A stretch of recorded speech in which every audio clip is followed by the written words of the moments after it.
Bu günləri birinli skripka çalan dostum Ülviyə Hanımdadır, nətərsən? Bu günləri dostlar ona 30 saniyə vaxt verəcəm. 30 saniyə ərzində nə qədər mahnı çala bilsə, hər bir dənə mahnıya 10 manat sən pul verəcəm. Hazırsan?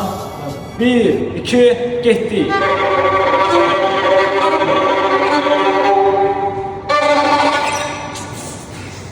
Bir, iki, getdik.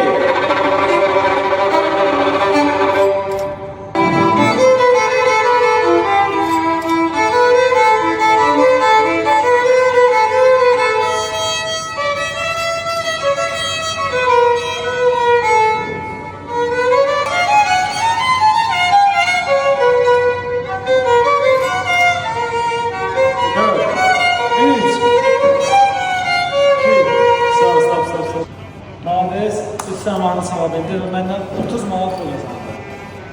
Sevir misin? 10, 20, 30. Çok. Neyse dostlar, videonu beğendirirse videonu 2 kere tıklayıp ve kanalımıza abone olmayı unutmayın. Gelen videoda görüşelim. Bye bye.